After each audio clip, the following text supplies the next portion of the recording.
Bonjour à toutes et à tous, toujours en direct des rencontres d'Aix-en-Provence, la grande tribune de la relance sur ce plateau au milieu des cigales que nous entendons. L'esprit est plutôt chantant à Aix-en-Provence. Florent Ménégo, bonjour. Bonjour Monsieur Mabille. Vous êtes le président de Michelin et je le disais en préparant avec vous cette émission, il y a un air de reprise qui souffle, l'INSEE le dit. Vous y croyez? Est-ce que c'est enfin l'heure de la reprise? Oui. On a tous les signaux aujourd'hui, un peu partout dans le monde, que ça reprend. Par contre, j'entends beaucoup de gens qui considèrent que la crise est terminée. Non, mais on est encore en plein dedans quand même, hein. Donc la crise du Covid-19, elle nous impacte encore très fortement. L'Inde n'est pas sortie d'affaires, l'Afrique, le Moyen-Orient, c'est encore très difficile. L'Amérique du Sud, c'est encore très difficile. Par contre, c'est vrai qu'avec la vaccination, en Europe de l'Ouest, les activités reprennent fortement, aux États-Unis également, et en Asie du Sud-Est. Alors vous avez la Chine qui fonctionne très bien, l'Asie du Sud-Est vient de réaliser qu'il fallait qu'elle vaccine. Mais ils sont très efficaces, donc ils vont le faire. Mais globalement, l'activité mondiale reprend bien. Au risque donc d'une reprise des variants près totalement imprévisibles, et c'est la caractéristique de cette crise, cette imprévisibilité, qu'est-ce que vous tirez, vous, comme leçon pour justement la reprise, la relance? Qu'est-ce que vous voyez venir, si tout va bien? Ça va permettre de libérer les énergies, de repartir encore plus fort? Je pense que la crise a permis la réalisation de différentes choses. D'abord, on est revenu à des choses de base en disant finalement ce qui est important, c'est l'humanité, et l'humain. La santé d'abord. La santé, l'être ensemble, ça je trouve que c'est une chose qui est revenue à l'ordre du jour. La deuxième chose, c'est qu'on s'est rendu compte de l'intérêt de travailler, de l'importance de la mobilité, que la mobilité c'était vraiment un vecteur important pour l'économie, pour la santé, pour le développement de chacun. Donc ça, c'est des choses qui sont intéressantes. Je trouve également que les gouvernements ont pris des mesures très tôt, très importantes, notamment dans les pays d'Europe, de soutien pour justement amortir les effets de la crise. Et donc, de ce point de vue-là, on sent bien que les gouvernements ont vraiment pris leurs responsabilités. Je trouve que l'Europe est sortie beaucoup plus forte de cette crise qu'au moment où on est entré. On a aussi vu maintenant la géopolitique prendre une nouvelle dimension. Donc ça, c'est des choses qui peuvent être préoccupantes. Par contre, il y a une mobilisation mondiale très claire aujourd'hui sur l'importance du développement durable et l'importance de la santé, mais pas uniquement la transition écologique, les facteurs climatiques, l'impact des activités humaines. Aujourd'hui, il y a une prise de conscience. On n'a pas toutes les solutions, mais le fait qu'on ait la prise de conscience va permettre de développer les solutions. Quels sont les principaux dangers que vous voyez toujours à l'horizon? On parlait de l'imprévisibilité du Covid, mais est-ce que sur le travail, parce qu'on n'a pas trop mis, notamment en Occident, le monde sous cloche, est-ce que justement on ne tire pas vraiment de leçons de cette crise? On repart un peu comme avant? Est-ce que ce n'est pas un danger? Je pense qu'il y a une modification quand même autour de la compréhension de ce qu'apporte le travail. Le travail, ce n'est pas uniquement un moyen d'obtenir une rémunération, mais c'est aussi quelque chose qui permet de se développer. Il y a d'autres dimensions au travail, et ça, je pense qu'on a mieux pris conscience de ça. Alors maintenant, dans les risques, c'est justement qu'on reprenne exactement les choses comme on les faisait auparavant. Je pense qu'on a compris qu'il fallait que maintenant on fasse des transformations, que ça allait être un chemin qui pouvait être difficile, mais il y a une prise de conscience, par exemple, que le secteur public doit travailler avec le secteur privé. J'entends beaucoup parler d'écosystème, j'entends beaucoup parler de fonctionnement en commun. Donc ça, je trouve ça très positif. Les plans de relance en Europe, aux États-Unis, vont dans la bonne direction et notamment ont une contrepartie qui est de redévelopper, de redynamiser l'économie, de redévelopper l'économie vers une économie plus soutenable pour son impact écologique. Donc ça, je trouve ça très intéressant. Et puis, il y a une dynamique nouvelle dans les entreprises où finalement, les entreprises se sont rendues compte, et Michelin le savait déjà, mais on a eu la confirmation qu'on était très utile. Et que donc ça c'est très intéressant parce que derrière, on a une mobilisation dans l'entreprise, en tout cas chez Michelin, pour développer des solutions, pour trouver le chemin qui va nous permettre de vivre beaucoup plus Pour vous, nombreux. la crise, c'est ça, c'est une opportunité pour accélérer des transformations qui étaient déjà Exactement. à l'œuvre. Quelles sont les principales transformations que vous pressentez?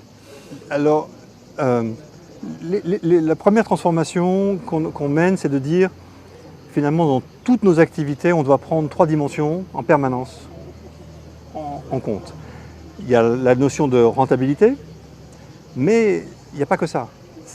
Il faut se préoccuper des personnes, donc de leur développement, et de s'assurer que l'activité qu'on mène permet leur développement et les gratifie. Et là, donc là, il y a la notion aussi de répartition de la valeur et du résultat.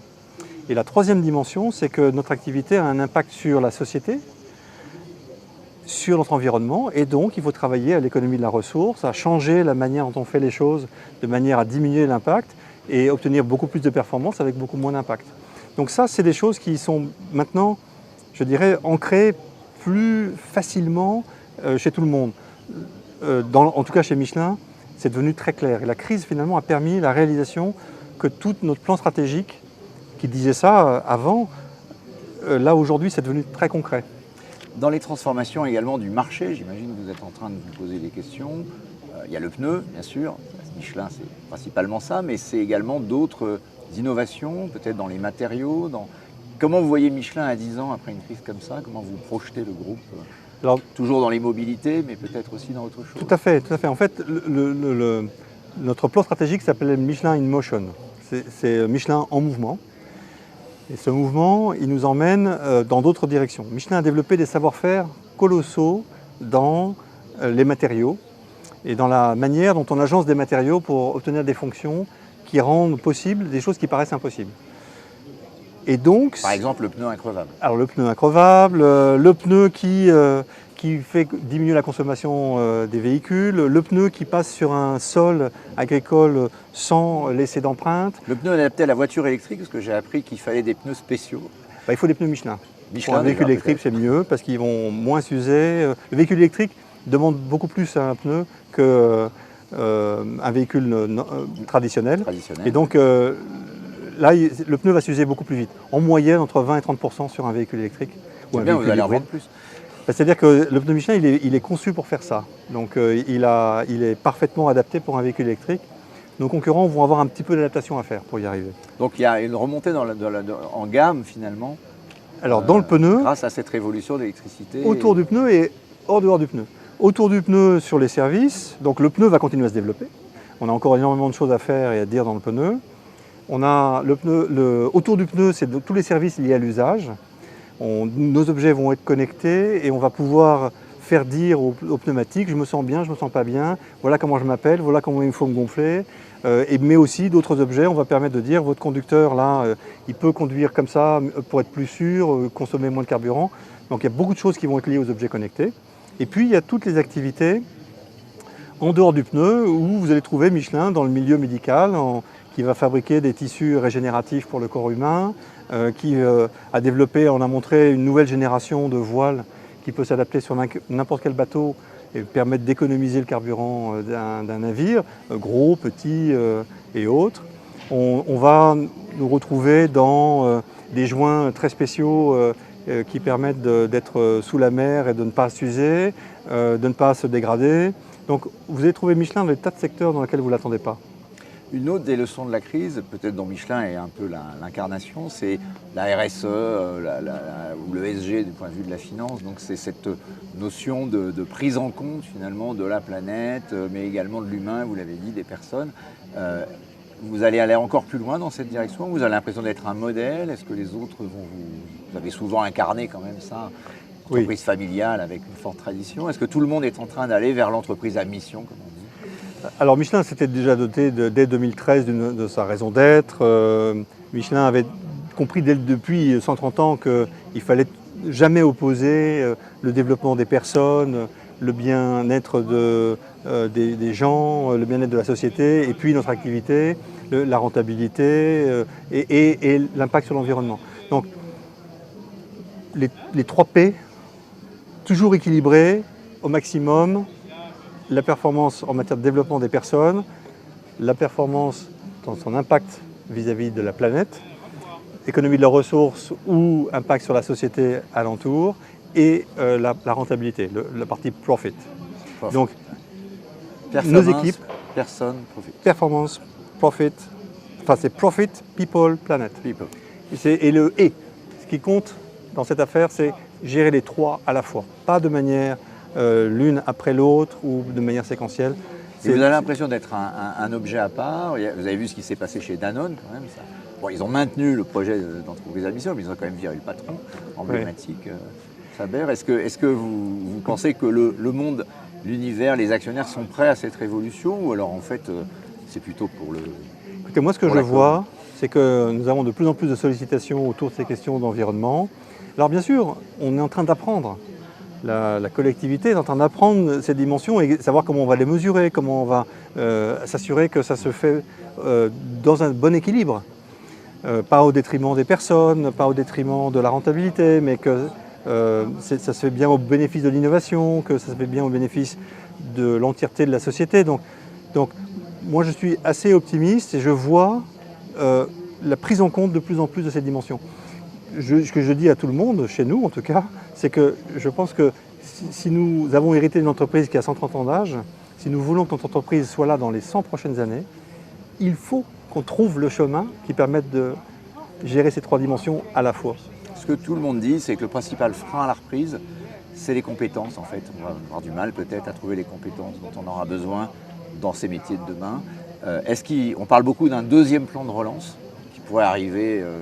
compléter le premier, qui ne serait pas du tout le même, pas forcément d'investissement comme on le fait dans les nouvelles technologies ou dans l'environnement, mais vraiment sur la formation.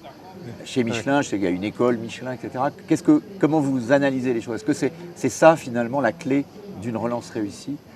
Tout à fait. C'est-à-dire qu'en fait, alors, nous avions déjà les signaux très clairs avant la crise, que la révolution technologique qui est en cours et qui va nous permettre de faire des choses qui nous paraissent impossibles aujourd'hui, cette révolution technologique s'accompagne d'un redéveloppement des compétences extrêmement fort. Et on parlait des risques tout à l'heure, j'en vois deux. Il y a des personnes qui ont peur en se disant est-ce que je vais être capable? Est-ce que je vais continuer à être utile dans le futur? Ça, c'est une peur qu'on ressent. Et la seule réponse à ça, c'est la formation. C'est de dire non mais bien sûr, si vous développez votre capacité d'apprendre, et on va vous donner les moyens de le faire, vous allez le faire. La deuxième chose, c'est qu'une économie dans laquelle vous avez ceux qui y arrivent et ceux qui n'y arrivent pas, c'est très dangereux. Et des gens qui se sentent abandonnés. Et donc oui, un plan massif sur la formation, développer encore plus fortement l'apprentissage, repenser la manière dont on forme. Chez Michelin, nous développons en ce moment une nouvelle initiative. Nous avons un projet qui s'appelle la manufacture des talents, dans lequel notre objectif c'est de former 130 000 personnes sur les métiers de demain et de faire en sorte que les personnes de Michelin soient des étudiants à vie de cette manufacture des talents. Et donc oui, je pense qu'en matière de compétences et de formation, il y a un énorme travail à faire. Le gouvernement, en tout cas français, l'a compris, mais je pense qu'il ne s'agit pas uniquement de donner de l'argent. Il faut repenser les choses de manière à ce que les gens aient les compétences pour affronter le monde de demain. C'est devenu très complexe, c'est devenu très technique, mais c'est tout à fait possible. Et moi j'ai une confiance énorme dans la capacité de toutes les personnes à exercer leur intelligence différemment. Et pour ça, simplement, il faut qu'on les entraîne. On apprend des sports, on apprend à faire du vélo, on apprend à plein de choses. On peut apprendre les mathématiques, on peut apprendre les outils digitaux et il faut simplement adapter la manière dont on les enseigne. Dernière question, vous citiez les tensions géopolitiques pour un groupe mondial comme Michelin. C'est vrai que ces tensions entre États-Unis et Chine notamment, la guerre pour les matières premières et les ressources. Qu'est-ce que ça veut dire pour un groupe comme le vôtre, alors que vous êtes quand même un groupe français et oui. En Europe? Comment vous voyez? Est-ce que ça vous inquiète ou alors finalement vous vous dites on s'adaptera dans chaque pays? Alors ça nous préoccupe un peu parce qu'en fait tout ce qui radicalise et qui finalement empêche la libre circulation des idées, des technologies, des biens, des personnes, à mon avis, va à contresens. Mais c'est vrai qu'aujourd'hui, en tout cas notre discours, c'est de dire la seule réponse par rapport à la question chinoise et la question américaine, c'est d'abord d'être très locaux dans les pays. C'est que nous sommes italiens en Italie, chinois en Chine, américains aux États-Unis, mais c'est aussi une réponse européenne. L'Europe est la seule maille équivalente à la maille chinoise ou à la maille américaine. Et donc la France a sa place à jouer, mais au sein de l'Europe. Donc ce que je dis quand on me pose la question, je dis d'ailleurs, pour moi, c'est à l'Europe de définir finalement les règles du jeu et de faire en sorte de faire tampon entre deux blocs très puissants que sont les États-Unis et la Chine. Merci beaucoup Florent Ménégo d'être passé à la grande tribune de la relance à Aix-en-Provence. Merci à Boréal pour l'outil technique et merci à Soila et à Martin pour nous avoir aidés à réaliser cette interview. Merci à vous, à bientôt.